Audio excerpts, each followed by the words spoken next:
का खबर मध्य प्रदेश छत्तीसगढ़ में मैं हूं आपके साथ शाफनी पटनायक। बुलेटिन की शुरुआत करेंगे बड़ी खबर के साथ। रायपुर से बड़ी जानकारी। बीजेपी धरना खत्म कर सकती है, अनिश्चितकालीन धरना खत्म कर सकती है बीजेपी। बड़ी जानकारी आपको बता दें, यहां पर आज 11वें दिन भी लगातार बीजेपी का धरना प्रदर्शन जारी है। चौपाटी को समाप्त करने को लेकर ये प्रदर्शन बीजेपी द्वारा किया जा रहा है और ऐसे में लगातार आज 11वां दिन है जहां पर अनिश्चितकालीन प्रदर्शन बीजेपी द्वारा किया जा रहा है और ऐसे में कहा जा रहा है कि बीजेपी आज अपना धरना समाप्त कर सकती है। और इस पूरे मुद्दे पर आपको बता दें कि आश्वस्त कराया गया है कि जल्द से जल्द जांच की जाएगी चौपाटी को हटाने के मुद्दे पर, और इसके साथ ही स्मार्ट सिटी को लेकर जो कार्य किए जा रहे हैं उसको लेकर भी जांच जो है फिलहाल की जाएगी, जिसको लेकर आश्वस्त कराया गया है बीजेपी को। और इसके बाद बीजेपी संभवत आज जो धरना प्रदर्शन उनके द्वारा किया जा रहा है उसे समाप्त किया जा सकता है।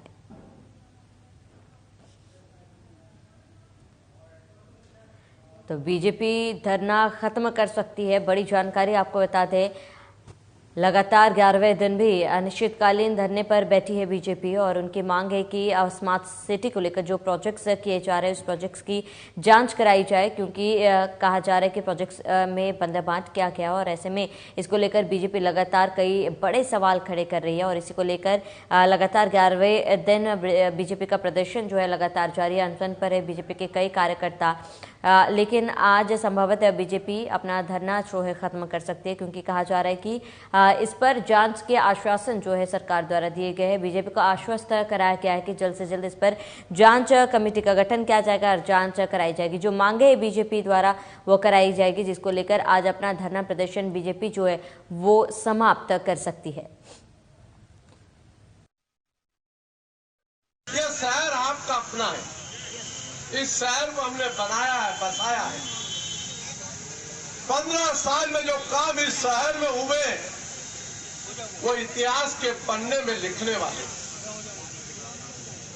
3 दिन पहले ये प्रदेश के मुख्यमंत्री आए थे दीनदयाल उपाध्याय ऑडिटोरियम में। जरा उनको पूछना कैसा लगा। कांग्रेसी कह रहे हमने ऑडिटोरियम बनाया, तुमने क्या बनाया?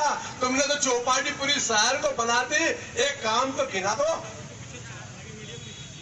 मैं साहब को मंच पर बताना चाहता हूं, ये एक चौपाटी यहां बना रहे। वही बीजापुर सुकमा सड़क पर सीआरपीएफ कैंप 153 से कुछ दूरी पर एक आईईडी ब्लास्ट हुआ और इस दौरान सीआरपीएफ के जवान नक्सल अभियान पर निकले थे, जिसमें एएसआई मोहम्मद असलम गंभीर रूप से घायल हो गए। घायल को तुरंत पास के अस्पताल में भर्ती करवाया गया, जहां से जवान को इलाज के लिए रायपुर रेफर कर दिया गया है। सीआरपीएफ कैंप में 153 के पास आईईडी ब्लास्ट हुआ है, जिसमें एएसआई गंभीर रूप से घायल हुए। फिलहाल घायल एएसआई को अस्पताल में भर्ती कराया गया, जहां पर प्राथमिक उपचार के बाद उन्हें रायपुर रेफर कर दिया गया है, जहां पर उनका इलाज जारी है।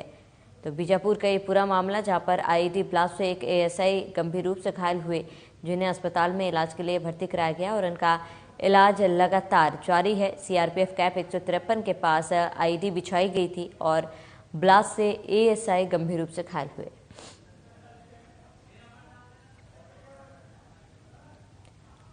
तो सीआरपीएफ कैंप 153 के पास आईईडी बम बिछाए गए थे।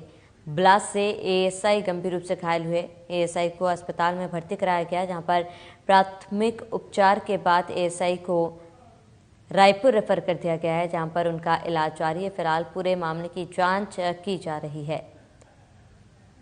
तो सीआरपीएफ कैंप 153 के पास की यह घटना आपको बता रहे हैं, जहां पर सर्च अभियान के लिए सीआरपीएफ की टीम निकली हुई थी और ऐसे में आईईडी ब्लास्ट हुआ, जिससे एएसआई गंभीर रूप से घायल हो गए, जिन्हें फिलहाल इलाज के लिए अस्पताल में भर्ती कराया गया है।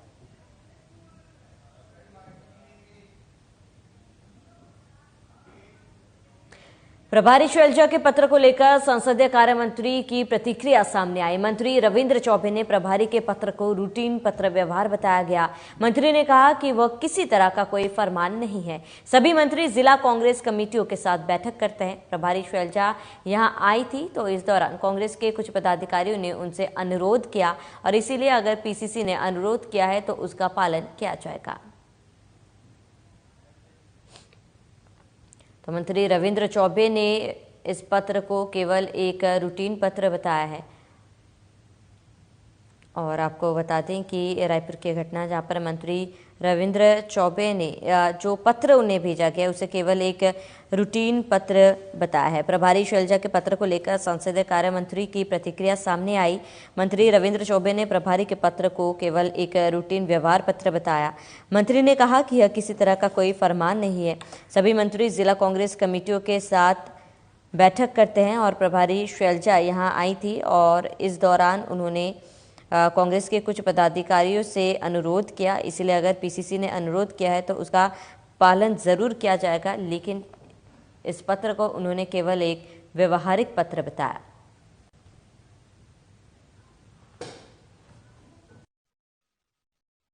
उनको जवाब देना चाहिए। आदरणीय महापौर जी ने कहा है कि स्वयं माननीय मूणत जी जब मंत्री थे तो चौपाटी के स्थल का चयन करने के लिए मंत्री के रूप में मूणत जी खुद गए थे, तब वो चौपाटी बनता तो अच्छा था, और अब बन रहा है तो मूणत जी विरोध कर रहे हैं।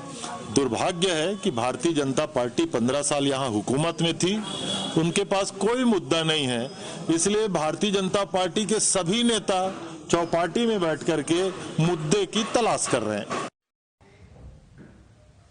आगे बढ़ेंगे। बीजापुर में 33वां सड़क सुरक्षा सप्ताह मनाया गया, जहां जिला मुख्यालय में जागरूकता कार्यक्रम के तहत यमराज और चित्रगुप्त की वेशभूषा में सड़कों पर वाहन चालकों को सड़क सुरक्षा जीवन रक्षा का संदेश दिया गया।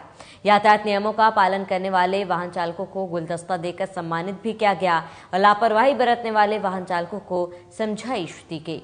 33वां सड़क सुरक्षा सप्ताह के दौरान परिवहन विभाग और यातायात पुलिस की ओर से लर्निंग लाइसेंस बनाए जाने के लिए कैंप लगाया गया था। कैंप में कुल 33 वाहन चालकों के लर्निंग लाइसेंस बनाए जाने की प्रक्रिया पूर्ण की गई।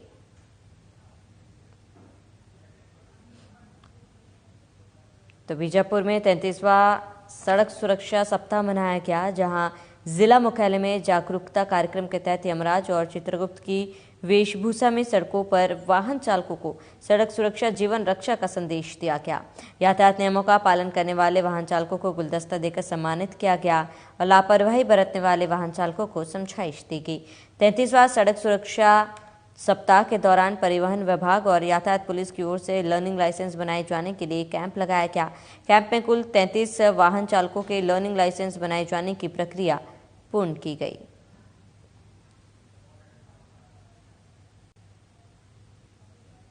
तो ये तस्वीरें आपको दिखा रहे हैं जहाँ पर जागरूकता कार्यक्रम का आयोजन किया गया और यहाँ पर यमराज के वेशभूषा में आप देख सकते हैं कि किस तरीके से लोगों को जागरूक करने की कोशिश जो है वो की जा रही है। मुख्यालय में जागरूकता कार्यक्रम के तहत यमराज और चित्रगुप्त की वेशभूषा में सड़कों पर 2 लोग उतरे और लोगों को हेलमेट पहनने, यातायात नियमों का पालन करने को लेकर अपील भी की और उनको जागरूक करने की भी कोशिश की गई।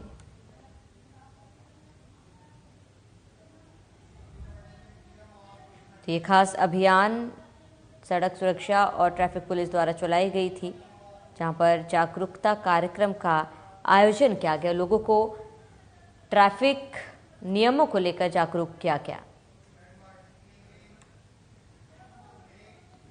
तो कोंडागांव जिला के केशकाल ब्लॉक में शासन हर व्यक्ति की जरूरतों को पूरा कर रही है। बता दें कि केशकाल विकासखंड के रहने वाले रजनतीन की कहानी, जिन्होंने वर्ष 2019-20 में पीएम आवास योजना के अंतर्गत अपने पक्के घर के सपने को साकार किया। इस संबंध में रजवंतीन ने बताया है कि उनके पास आमदनी का कोई भी स्रोत नहीं था। वे श्रमिक के रूप में कार्य कर अपना जीवन यापन कर रहे थे और ऐसे में वे अपने एक कमरे के कच्चे जर्जर मकान में रहकर गुजारा किया करते थे। उन्होंने कई दिक्कतों का सामना किया और रजवंतीन ने कभी सपने में भी नहीं सोचा था कि कभी उनका खुद का पक्का घर बनाया जाएगा। तो कोंडागांव जिले के केशकाल ब्लॉक की ये कहानी आपको बता रहे हैं, जहां पर शासन हर व्यक्ति की ज़रूरतों को किस तरीके से पूरा कर रहा है। ये रजनतीन की कहानी से आप अंदाज़ा लगा सकते हैं। केशकाल विकासखंड के रहने वाली रजनतीन की कहानी है, जिन्होंने 2019-20 में पीएम आवास योजना के अंतर्गत अपने पक्के घर के सपने को साकार किया और इस संबंध में रजनतीन ने बताया कि अपने पास आमदनी का कोई भी खास स्रोत नहीं था। वे श्रमिक के रूप में कार्य कर अपना जीवन यापन कर रही थी और ऐसे में वे अपने एक कमरे के कच्चे जर्जर मकान में रहकर गुजारा किया करती थी। उन्होंने कई दिक्कतों का सामना किया था और रजंती ने कभी सपने में भी नहीं सोचा था कि उनका खुद का आवास होगा।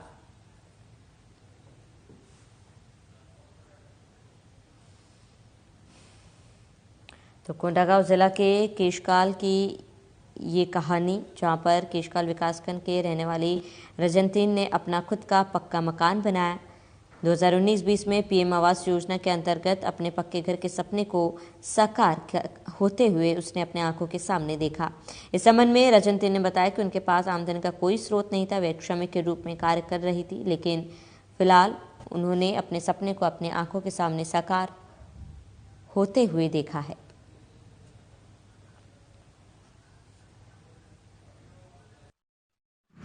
रजंतीन सोरी है ते कच्चे मकान में रही ते अब अच्छा हुई जब सरकार हती घर बनाएगा। अब अच्छा बने, सब घर के परिवार वतन बने। तो बीजापुर में छत्तीसगढ़ राज्य विधिक सेवा प्राधिकरण के आदेश अनुसार जागरूकता कार्यक्रम किया गया। 2 दिवसीय कार्यक्रम के पहले दिन कार्यक्रम में जिला एवं सत्र न्यायाधीश अब्दुल जाहिद कुरैशी ने विधिक सेवा के बारे में जानकारी दी गई। भारत के संविधान का सदैव सम्मान और संविधान द्वारा अधिकारों उपयोग करने को कहा। साथ ही वर्तमान परिस्थिति में कानून व्यवस्था लोगों को न्याय दिलाने के बारे में विस्तार पूर्वक बताया, जिसमें संपत्ति बंटवारे, घरेलू हिंसा, लैंगिक अपराध, शिक्षा के अधिकार, निःशुल्क कानूनी सलाह, सुप्रीम कोर्ट के प्रावधान के लिए वकील की सुविधा के बारे में बताया। वहीं समाचार पूर्वक जानकारी थी और इस दौरान जिले भर से आए ग्रामीणों को कई विभागीय योजनाओं से लाभान्वित किया गया, जिसमें स्थायी जाति प्रमाण पत्र स्कूली छात्रों को दिया गया। तो बीजापुर में छत्तीसगढ़ राज्य विधिक सेवा प्राधिकरण ग्रामीणों को कई विभागीय योजनाओं से लाभान्वित किया गया, जिसमें स्थायी जाति प्रमाण पत्र स्कूली छात्रों को दिया गया।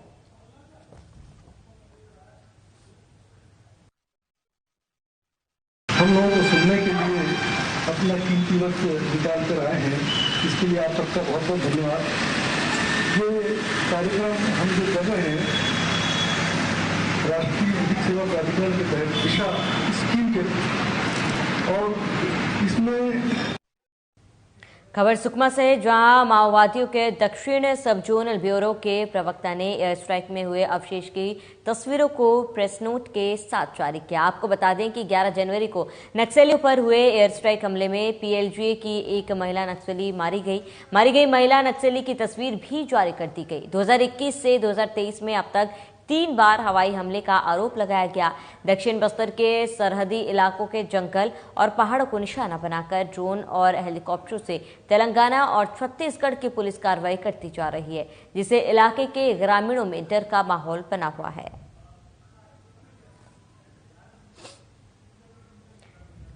तो खबर सुकमा से है, जहां पर माओवादियों के दक्षिण सब जोनल ब्यूरो से प्रवक्ता ने एयर स्ट्राइक में हुए अवशेष की तस्वीरों को प्रेस नोट के साथ जारी किया।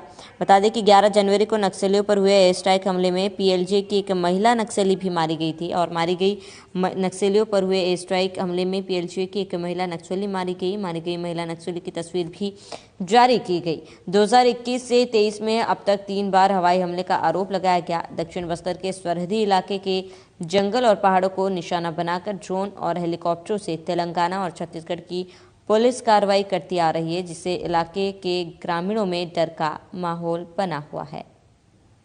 पर भ्रष्टाचारों का आरोप लगाते हुए चौपाटी हटाओ शैक्षणिक संस्थान बचाओ के बैनर तले 9 दिन से विरोध प्रदर्शन कर रही हैं, जिस पर मुख्यमंत्री भूपेश ने दिन से विरोध प्रदर्शन किया जा रहा है, जिस पर मुख्यमंत्री गुणवत्ताहीन होने या आरोप लगाते हुए पूर्व मंत्री गागड़ा ने विधायक कलेक्टर पर कमीशन का आरोप लगाया। पूर्व मंत्री गागड़ा ने प्रेस वार्ता के दौरान कहा कि महीनों से जिले के गरीब आदिवासी बच्चों का निवाला कमीशन की भेंट चढ़ रहा है। बच्चों को कुपोषण में डालकर विधायक और प्रशासन खुद के पोषण में लगे हुए हैं।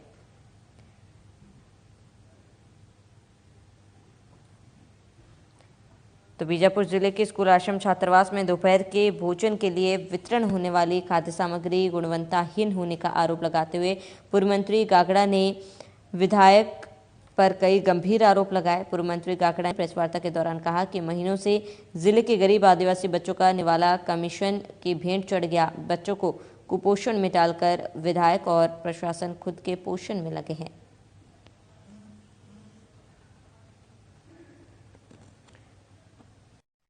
बटने वाले मध्याह्न भोजन सामग्री देखिए, मेरे हाथ में है दाल, बाएं हाथ में मटर है। इसके गुणवत्ता देख के लगा सकते हैं कि ये कोई टीचर या कोई भी आदमी हो इसको जानवर तक ना खिलाए, लेकिन सरकार और जिला प्रशासन इसको यहाँ आदिवासी बच्चों को खिलाने के लिए भेज रही है, जो ताकि खाएं और बीमार पड़ें, कुपोषित हो जाएं। सिर्फ इन कमीशन से और पैसे से मतलब है, आदिवासी बच्चों से और उनके मध्याह्न भोजन से कोई मतलब नहीं है। 1 महीना से मध्याह्न भोजन बट नहीं रहा है। ये राजपुर की एजेंसी से सप्लाई हो रहा है और स्वच्छता समूह को उनके हाथ से जो रोजगार था, उनका जो प्यार था, वो सब छीन के सिर्फ और सिर्फ कमीशन खाने के लिए विधायक और जिला प्रशासन लगा हुआ है। चुरिया के शासकीय रानी सर्वमुखी देवी महाविद्यालय में युवा दिवस का आयोजन किया गया। कार्यक्रम का शुभारंभ स्वामी विवेकानंद जी के तेल चित्र पर द्वीप प्रज्वलित कर किया गया। कार्यक्रम का संचालन कार्यक्रम अधिकारी उमरिया सर के माध्यम से किया गया। महाविद्यालय के प्राचार्य डॉक्टर सुषमा चौरे ने सभी स्वयंसेवकों को इस दौरान बधाई भी दी। तो चुरिया के शासकीय रानी सूर्यमुखी देवी महाविद्यालय में युवा दिवस का आयोजन किया गया। कार्यक्रम का शुभारंभ स्वामी विवेकानंद जी के तैलचित्र पर दीप प्रज्वलित कर किया गया। कार्यक्रम का संचालन कार्यक्रम अधिकारी उमरिया सर के माध्यम से किया गया। महाविद्यालय के प्राचार्य डॉक्टर सुषमा छोरे ने सभी स्वयंसेवकों को बधाई दी।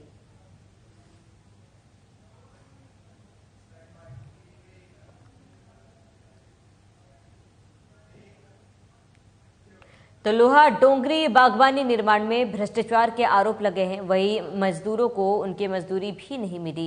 पूर्व मंत्री और बीजेपी नेता महेश काकड़ा ने बीजेपी कार्यालय में आयोजित प्रेस वार्ता के दौरान क्षेत्र विधायक पर गंभीर आरोप लगाते हुए कहा कि लोहा डोंगरी बागवानी निर्माण में काम किए स्थानीय मजदूरों की मजदूरी 1 साल बीत जाने के बाद भी नहीं दिया गया। बागवानी निर्माण का काम दूसरे प्रदेश के मजदूरों को लेकर करवाते हुए जिले के मजदूरों का हक मारने की कोशिश की गई। वहीं यही वजह है कि यहाँ के गरीब आदिवासी रोजगार की तलाश में अन्य प्रदेश जाने के लिए मजबूर हो रहे हैं। बीजेपी नेता ने आरोप लगाया कि जिला मुख्यालय में स्थित लोहा डोंगरी बागवानी निर्माण से लेकर अब तक भ्रष्टाचार का खुला अड्डा बन गया है। यहाँ काम करने वाले मजदूरों का पैसा मंत्री और विधायक खाने लगे हैं।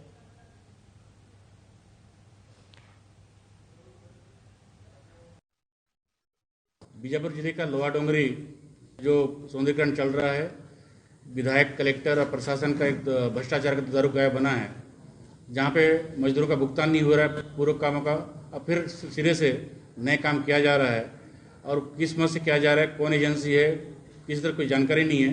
सिर्फ और सिर्फ भ्रष्टाचार करने के लिए लोहा डोंगरी के सौंदर्यीकरण नाम से लाखों रुपया गबन किया जा रहा है और मुझे लगता है कि जो गबन है ये विधायक और प्रशासन बीच में बढ़ रहा है। आर्यन टीवी के माध्यम से कुछ ग्रामीण जो हैं वो अपनी समस्या लेकर के आए हैं। ये ग्रामीण सारे के सारे जो है बोरजे गांव से हैं। बोरजे जिला मुख्यालय से लगभग 5 किलोमीटर दूरी पर है और यहाँ जो ग्रामीण पहुँचे हैं यहाँ पर वो अपनी कुछ समस्या जो लेकर के आए हैं, हम उन्हीं से चर्चा करेंगे और किस टाइप की समस्या है वो जानने का प्रयास करेंगे। तो हमारे साथ में कुछ ग्रामीण हैं, हम उनसे जानते हैं। भैया आपका नाम क्या है? राजू मिर्चा। अच्छा, आप लोग यहाँ पे किस लिए आए हो? मेहनत किया वाला पैसा के लिए। क्या मेहनत किए थे और क्या चीज़ का पैसा है, ये क्या मामला है? लेबर कुली लोहा डोंगरी में। लोहा डोंगरी में क्या काम किए थे? वो बाउंड्री जोड़ाई काम। अच्छा, तो आप लोग जब वहाँ पे काम किए तो कितने समय का आप लोगों का पैसा बकाया बचा हुआ है? 25-30 दिन का बचा है। 25-30 दिन का बचा हुआ है। तो जो आप लोग ठेकेदार जो कौन था, उसका क्या नाम था? पुन्नू। पुन्नू ये ठेकेदार था या मुंशी था? हम लोग पूछने ठेकेदार मैची हूँ बोलता था। अच्छा, तो कितने दिन का पैसा आप लोगों को दिया उसने और कितने दिन का बचा है? हम लोग 50-60 दिन काम किए हैं, बाकी दे दिया है, बाकी बचा है। कुछ माता बहनें भी हैं, हम उनसे भी जानने का प्रयास करेंगे। दीदी आपका क्या नाम है? मेरा नाम मयंती मिर्चा। आप लोग क्या काम किए थे वहाँ पे? लेबर काम किए। कितना समय तक काम किया आपने? की ज़्यादा दिन, 2 महीना से है। तो आप लोगों का कितना अभी पैसा बकाया बचा हुआ है? मेरा अभी 22 दिन का है। 22 दिन का बचा है जी। तो देख सकते हैं कि ये जो ग्रामीण हैं ये अपने रोजमर्रा के काम को लेकर के, रोजमर्रा के जीवन को लेकर के ये जो ग्रामीण काम करते हैं, और उसके पश्चात में जब ठेकेदार इनके द्वारा शोषण करता है, ठेकेदार इनका सरासर शोषण ही कहा जाएगा कि इनको जो है काम करने के बाद में इनकी मजदूरी भी दी नहीं जा रही है, और साथ ही साथ में इनका जो है बहिष्कार किया जाता है कि ये लोगों ने काम नहीं किया, इनको तनख्वाह नहीं दिया जाएगा। इस प्रकार का जब बात किया जाता है तब ये जाकर के ये ग्रामीण जो है वास्तव में आते हैं बाहर निकल करके, और ये अप्रिय घटना में शामिल होते हैं। किसी न किसी प्रकार से ये मजदूर जो है काफ़ी ज़्यादा रोष में दिखाई दे रहे हैं, और ये आज पूर्व मंत्री महेश गागड़ा के समक्ष उपस्थित हुए हैं और अपनी परेशानी को उनके समक्ष रखे हैं। आर्यन टीवी से सतीश सलोर की एक खास पेशकश। चलिए इसी के साथ इस बुलेटिन में मेरे साथ इतना ही। देश और प्रदेश की तमाम बड़ी खबरों के लिए आप बने रहिए हमारे साथ।